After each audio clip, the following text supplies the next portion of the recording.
Welcome to the Politics of Everything. I'm Amber Daines, your host and podcast producer. This is a half hour of power, a podcast dropping every week where I unpack the politics of everything, from money to motherhood, nutrition to narcissism, startups to secularism, the environment, quality, and much, much more. Our guests are seasoned in the field or topic of their choice, even if you've not heard of them yet. This is a non-partisan show. So while I love exploring varied views and get a buzz from a healthy debate of ideas, this is not a purely blue, white, green program. Please subscribe, tune in and enjoy the politics of everything. Everyone has something they're good at, right? Many years ago, my then business coach said that I could turn my expertise into a business if I could also make money from it, but also have a passion for what I did. Being an expert from the outside can look easy, but how do you become that go-to expert for your industry or sector and ensure you land the right clients or customers easily? My guest today, Hayley Osborne, helps other business people to create more high-quality leads and inquiries into their business. She's a keynote speaker, creator of the Superhero Marketing Membership, host of a podcast called The Hayley Osborne Show, and has been featured in major publications and radio. She works one-on-one with high-achieving clients and brands as their trusted advisor, and her online coaching community, the Superhero Marketing Membership, helps you get clear on what marketing strategies and activities you need to do, giving you the best growth with the least amount of time and effort for your business. It does sound like magic. This sounds like something we all probably need in our businesses, and I warmly welcome her to the Politics of Everything. Hi, how are you? That was such a good intro. Podcasting remotely can be challenging, but it doesn't have to be. Since day one of the Politics of Everything, I have relied on Zencastr's all-in-one solution to make the process quick and painless, the way it should be for those of us who just love great content and want to get our ideas out into the world. If you know me, I'm obsessed with quality in terms of my guests, my sound, and everything about my show has to be great the first time. I'm time poor. It's so easy to use Zencastr. I'm not tech savvy and you don't need to be either. There's nothing to download. Just click on the link and off we go. Zencastr is all about making your podcasting experience easy, and with everything from local recording to automated post-productions now in their toolkit, you don't have to leave your browser to get that episode done, and done fast. I have a special offer for you, and hopefully you can experience what I have with Zencastr. Go to zencastr.com/pricing and use my VIP code, the Politics of Everything, all lowercase and one word, to get 30% off your first 3 months of Zencastr Professional. How good is that? I want you to have the same easy experiences I do for all my podcasting and content needs. It's time to share your story. Oh, it's such a great topic, and something which I think I've just assumed, because I've been doing my thing for so long, that other people would already know this stuff. But obviously you have a business which helps people find their expertise. But I am going to start by asking you what you thought you do as a kid, and whether, you know, this was something that if we join the dots, we'd go, yep, that's why Hayley does what she does today, or is it completely different? Yeah, so look, I was always really into fashion as a kid. So in my heart of hearts, I really wanted to be a fashion designer. I saw that as like my thing. And then I was like, I don't know if you can really make money from that. And then I was always really creative. So I was like the creative type. English I was really good at as a kid, and not really the mathematical sort of person. So I'm not surprised that I did land where I am. So I did actually have a hand at fashion. I wasn't going to let it go. I've been a go-getter since like forever. So I've had 3 businesses, and one of them was a fashion label. Oh, there you go. What happened with that? Did you sell it? Did you just wind it up? Like, how did that land? Yeah, so I did. So I started just I could always sew, and I taught myself. And then I started making things for me to wear out on a Saturday night, like when I was younger, and girls would ask in the toilet, where did you get that? And I was like, oh, this could be a thing. And so I started making them for other people. And then I had a market stall. They sold out. And so I made more. And I had another market stall. They sold out. And then I was approached from a few shops to stock my label. I still didn't have any formal qualifications at all. Just winging it along, you know. Yeah, I just no idea how to run a business. And then I was like, right, well, if this is going to be a thing, I need to get some formal qualifications. So I did do that. And then I was nominated for Emerging Designer of the Year. And I manufactured in China. I had national stockists. And then the whole industry I didn't love. And it was very fickle. It was just, the people, it just wasn't my vibe. And so I couldn't continue like my creative genius at the speed that they wanted. So you had to design a collection like more than 6 months in advance of it coming out even. And I didn't like that. I liked to be able to be creative like on the spot. So I was like, this isn't for me. And then the business thing, like this was, I would have been early 20s. And that really threw me too. So I shut the whole thing down, even though I was getting good street cred and everything. And this was before Instagram started. So that's how long ago. Wow. I love that though. So you did, I mean, it sounds like you pursue your passions and find things and give them a good red hot go, which is, I guess, what business people do. Yeah. So the fashion thing, like I still do some sewing, but just for myself, and not a lot because I have heaps of other things to do. But that kind of has always been a passion of mine. I love fashion, and that's kind of where it started. So that's what I kind of grew up thinking that I would do, I think. I never really thought about it, though. I just kind of followed the bouncing ball. And then, yeah, I hope that answers your question. Yeah, totally. And so how long have you had your current business for? 6 years. So Okay. I have a marketing background. I have a marketing degree. I worked on some of the biggest alcohol brands in the world in Sydney. And that was pretty much the transition from the fashion label to think, okay, so I really need to use my like qualifications for good now. So I went and got a job. And I was there for 5 years. And I started off, you know, the year that Instagram started, that was when I created some of the biggest brand pages in Australia, Jack Daniel's, Southern Comfort, like lots of big alcohol brands. And then I worked my way through in marketing. And then I moved back to Adelaide and I thought, okay, so this is great. So there's not a lot of, wasn't at the time, a lot of head offices here. So I got a job for the lead agency for foreign direct investment into the state. And that was in a marketing capacity, but it really worked on my analytical love. And so it was a lot of writing, a lot of different type of creativity, right? So you're dealing with government ministers, like state stuff, important, lots of money things and less creative. So with that, I started a candle business on the side. As you did. I just couldn't stop in business. And so then I wasn't just a candle business. I had beautiful packaging around that. It's still around. It's called Hayley Kate. The label, the website is there. I don't market it. I don't do anything with it. When online orders come in, I fill them. That's it, because I do have a young family. And so the candle business went really well. And then I would attend trade fairs in my holidays. So mind you, I still wasn't married. I didn't have kids. While doing all of this, I was just like hustling hard, trying to figure it out, right? I think that's what you do when you're younger. You got more hours in the day, Yes, that's for sure. So many more. And then when I would go to Melbourne and Sydney for different trade fairs. Again, I got lots of different stockists all over Australia for my candles. And at trade fairs, you are there for 5 days and you are next to the same business owners for that long. And so, you know, the conversations happened. What do you do during the day? Blah, blah, blah. And I would always say, I'm in marketing. And then I basically got 4 or 5 international marketing clients from the trade fairs that I went to without having a business.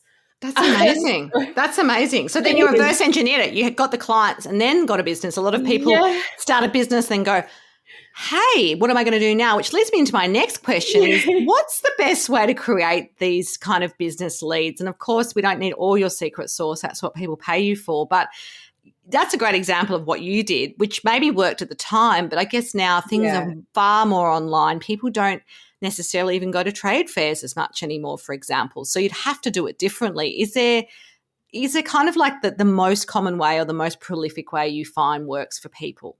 Yeah, so that was just like a one-off. That's not something that I would just do to go harvest business. It was just because I was there. And then it was like, oh, this could be a thing, quit your job and go all in while you still don't have any attachments. So I did that. And so then I think the best way to create leads, well, there's a couple of ways, is number one, do a lot of networking, because the more people you talk to, the more people can recommend you. And if it's not who's in the room, it's who's outside of the room that could possibly be your clients, and connecting in that way. I think events are a wonderful place for that.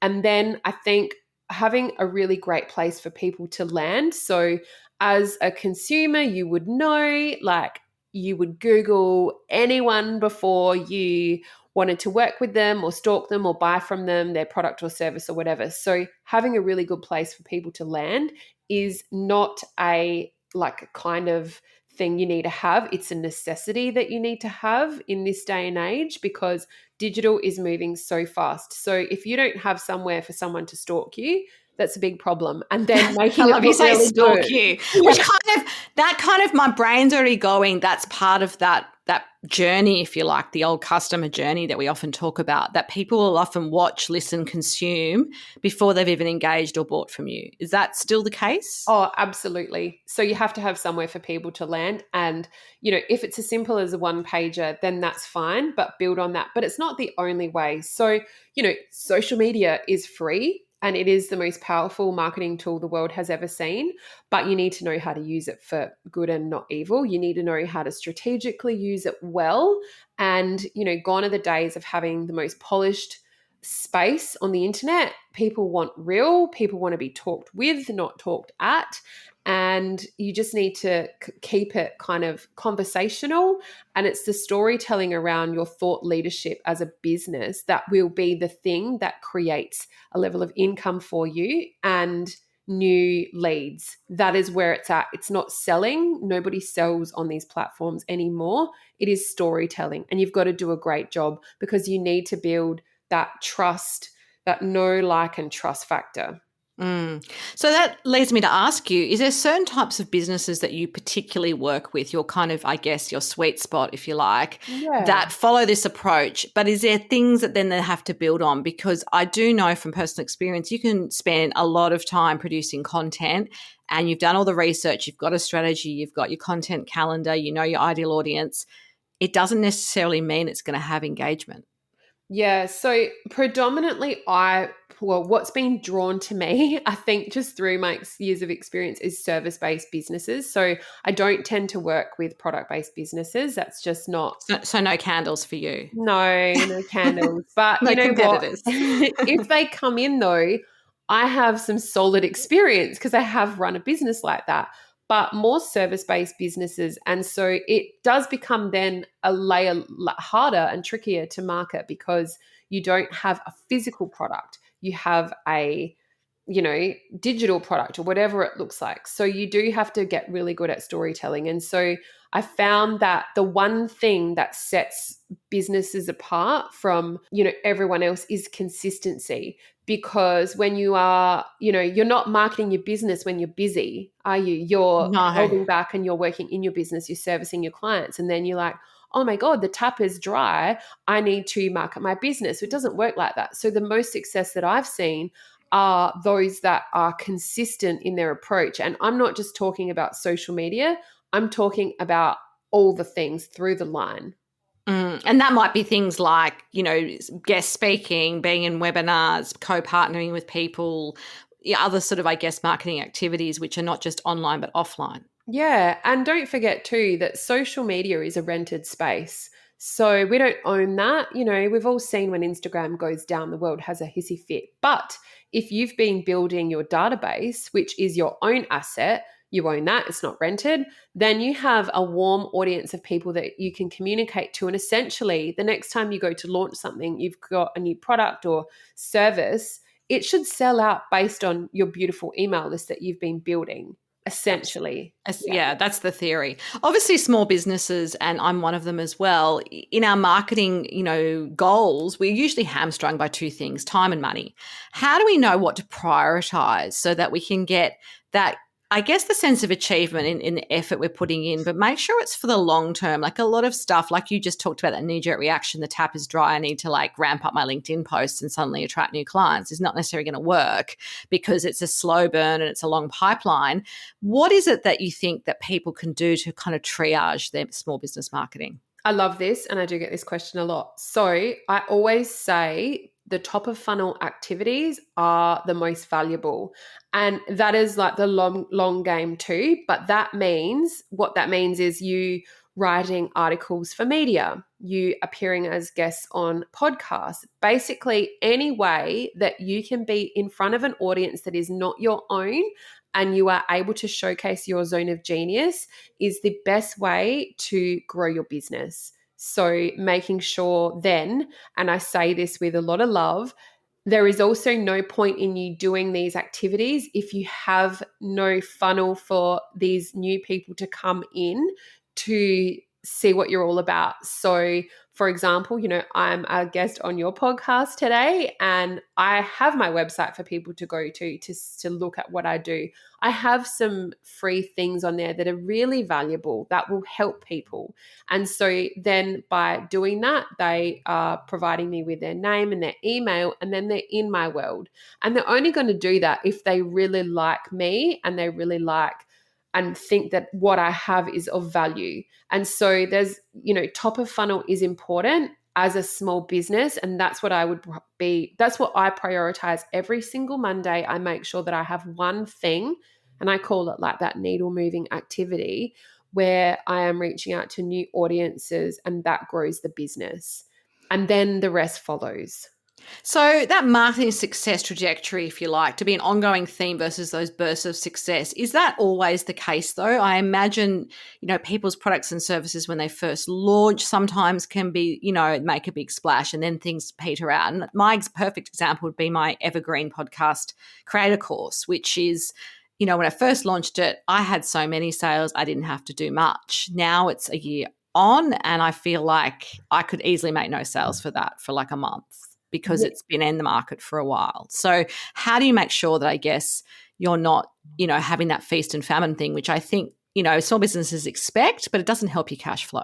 Yeah. So you really need to allocate time to talk about these things. And when you're talking about them, that creates energy around whatever it is you're talking about, which then, it creates awareness and people interested. So I liken that to the way that I open and close the doors to my membership, Superhero Marketing. So doors are opening on the 19th of March coming up. So I think this will be aired after then. But basically, how often do you do that though? Are you once a year? What's the scarcity, I guess? Twice a year. So twice a year, and I have a full schedule. So for the year, I know exactly when I'm launching and I'm really strategic about it. And I think that's taken practice as well. I wasn't always like this.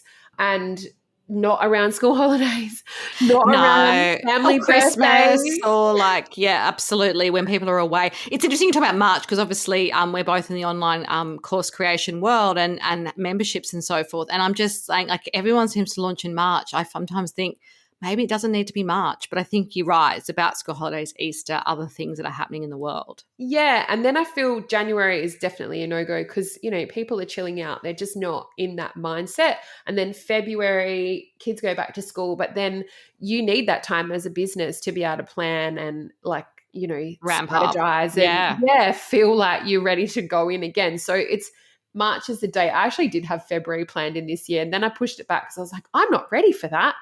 But I think that, to your original question, the way that you kind of attract more attention to something that might be evergreen is to talk more about it. So I use something in my business called a cash calendar, and I set that up again at the beginning of the year where I talk about something for 1 month. So for January and February, January, for example, it would be just talking about marketing strategy. So that's something that's nice to do at the start of the year. So you've got a nice idea of where you're going to place your efforts and what you're going to say and, all the things moving forward planning wise. And then February, everything I talk about, every touch point of mine. So my emails, my podcast, my social media, all roads lead to, in February, the membership. So that's the runway. and same as March until the doors open. And so then Mm. I've got a clear idea of exactly my objective for the month. And then that drives people to those things and it works.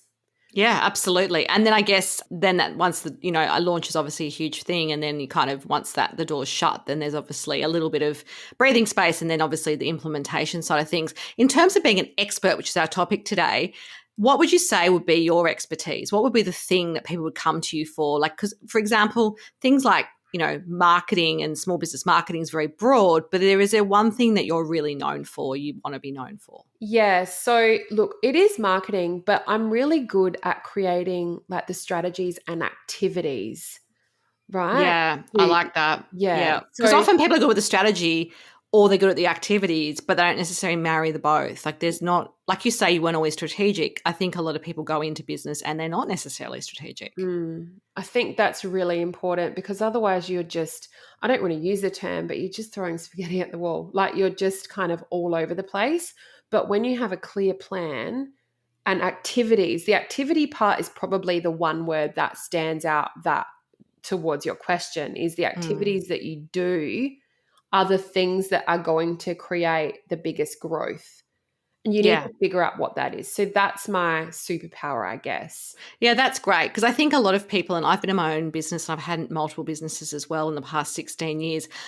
But when you leave, for example, corporate or, a career where you might have been a lawyer or whatever your label is, your job title, it's easy to go, but I can do lots of different things. And then when you Yeah. go into a business, how do you refine? You kind of think everyone's your client. Like I've done all this stuff, right? Where you just go, Yeah. I do PR for everybody and this is my thing and this is what I love. And it's like, I don't actually love all that. And as time goes on, that all whittles away. But it does take you a while to work it out because your expertise isn't, say, you form a job title, right? It's something else. Yeah, that's right. Honestly, I would have changed my, let's call it a transformation message, probably about 6 times. And this is, I Six think, times in 6 years, like, oh or yeah, like I've just morphed and changed. So I originally, my business name was called Social Soul because I was really good at social media and managing clients. And then I realized that's not something that I enjoy doing so much.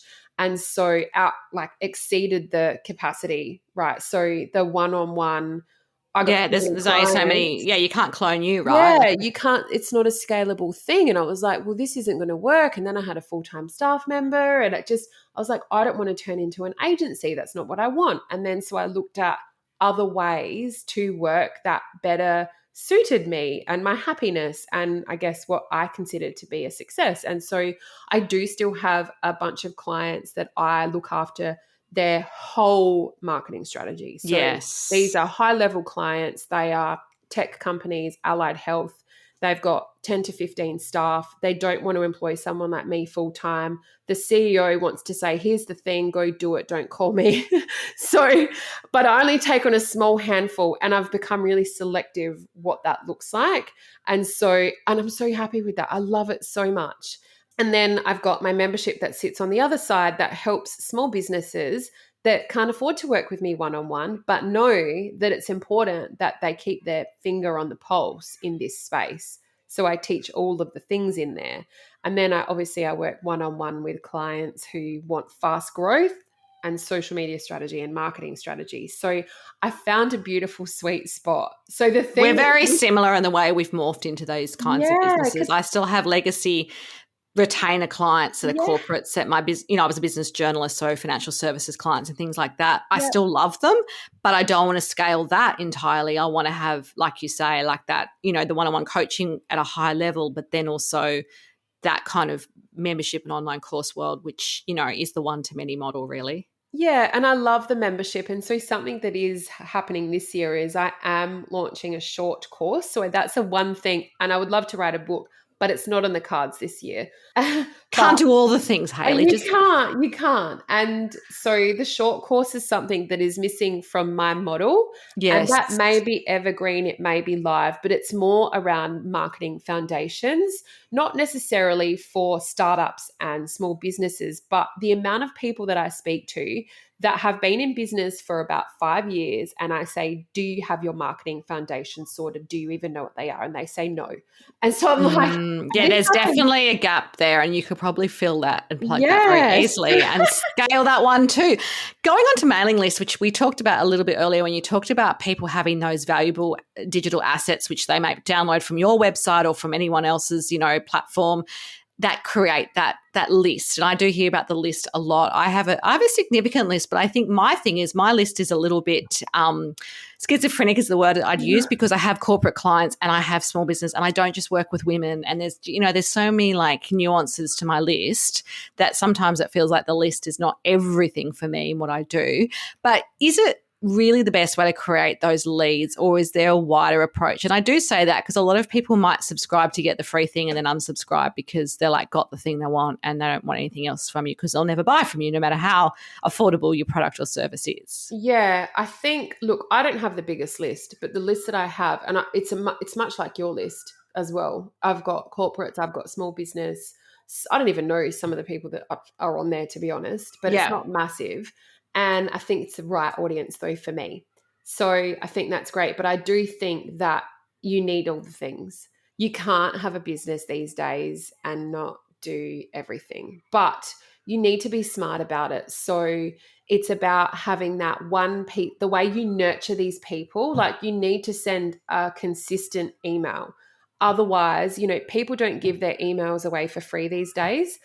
And you would know you've signed up to a retailer and you get 2 emails a day for the rest of your I life. Like, know, like offers, unsubscribe. reminder of the offer, the Yeah. offer's closing, or an Um, SMS. That's my worst, where it's yeah. like beeping and it's like, I don't need to know that every hour. I'm not going shopping every hour. No. And so you've got to be really valuable in your approach, because these people that sign up to hear from you, they want to hear from you. And when you don't send them information, it's like spamming in reverse. So I do think the email list is really important, but I do think all the things are. So the way I work like from a top-down approach for my content, and probably you do as well. So I have a podcast, which you mentioned, called the Hayley Osborne Show. That is my hero piece of content. Then that piece of audio gets transcribed, and from that, it creates a social post and my blog post. And then that also creates my email for the week, which then creates a series of other social media posts. And so I'm not like crazy all the things. I say that and it's like, oh, I'm always creating content. I'm not, because I'm being really smart about it. Now, not everyone has a podcast, so I would start with a blog, and that will really help with your SEO. It comes from Exactly. your Yeah, that's leadership. important. People So, forget about that, I think, sometimes. We're very yeah. focused on like what we're doing, a podcast or, stuff that's not necessarily written down. Yeah, so the blog is one thing that you can do if you want to get started into having a bit more of a top-down strategic approach. Every week you write a blog. From that one piece of hero content, it forms the rest. Email, social medias. So I mean Facebook, LinkedIn, Twitter, Instagram. Yeah, all the things. Yeah. Oh, Except for the book, which would have to be bigger than that. Just changing yeah. tack a little bit. Yeah. What's your favorite business tool at the moment, and Oh, what's it helping you do? And it doesn't even have to be businessy. I've had people share their like mindfulness app, for example. yeah. Well, I will say I do love Canva. I know it probably sounds a bit cliche, but I love Canva. I use it for everything in my business. It saves me money and time. I've learned amazing hacks on what to I was do. going to say, do you do your own Canva or do you outsource? Everything. Yeah, Mhm. everything. I do everything. I love it. And that like ignites my Yeah, creativity. you like it. Yeah, Yeah.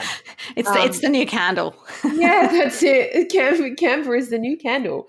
I will say something really out of the blue, though. This isn't a business tool. It's an app that I've recently discovered, and you might have it. It's called Yucca, so Yuka. And I'm Okay. always like into the latest things, and that's something I share in the membership. But it basically, a huge value of mine as well, on top of education, is health. So I do believe I try and keep really fit and healthy, and I believe there's a correlation with, mindset and positive endorphins and all those things to make you a better business person. Like you can think clearer and make better decisions when Totally. you're, I couldn't start my day without exercise. I get up at yeah, crazy o'clock because I'm not a night person. yeah, But me too. then the days that I don't, I really miss it. Yeah. And so I think when you're healthy from the inside and out, I think that I am better at running my business. And so one thing that I've started using is this app called Yucca. And it's a scanning tool.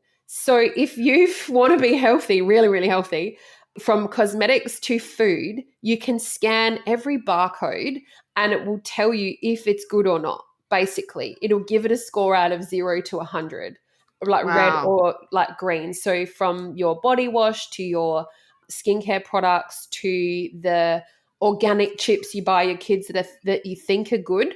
Like, Because they're in the healthy food aisle or something, yeah, like. yeah. So this app is something that is a new discovery that I absolutely love, that I think is good for business owners and anyone in general wanting to perform at a more optimal level. When like I just recently switched out my deodorant because of this app.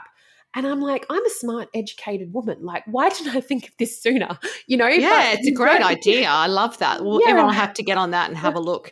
What's been your biggest life lesson to date and what's it taught you? Oh, done is better than perfect. A I love hundred that. I times think that's over. something someone said to me really early on when I had a big agency just over a decade ago that I sold. And yeah, it was that whole thing of like, how do we get this ready for sale? And it just didn't have to all be ducks in a row, but I thought it did. So that was a big lesson for me, just taking the Yeah. right offer at the right time with the right partner How rather you than started. going, yeah, Yeah. I've got to have everything perfect and I've got to keep going until I can't go anymore. So yeah, I love that. And how do you define your version of success? Freedom. Time. I think Time. Time is huge. money. Time is freedom. Yeah. I think my version of success is starting the day when I want, Yeah. finishing the day when I want, not having to answer to anyone. I think that's definitely it. Obviously, the financial rewards are a byproduct of that, but the ultimate version of success is freedom. And a final takeaway message for everyone on the politics of expertise. Oh, well, education is power, right? So the more you read and upskill yourself with things that you don't know, I think that's really powerful because then you have more choices. And then again, like the done is better than perfect Yeah. all day long. That's the tagline for this show, I think. Thank you so much, Hayley. It's been a fantastic conversation, a lot of rich information there and activities for people to kind of action, which I really love in our conversation. So thanks for your time. And until next time, do take care. Thanks so much for listening today. If you've enjoyed the politics of everything, I thrive on your feedback. So please add a short review and share the podcast with your network through Apple, Spotify, and all the usual suspects. I'm always on the hunt for new and diverse guests, so if you or someone you know has a fresh idea you're busting to get out there, please email me at amber@amberdanes.com and my crew will get back to you very soon.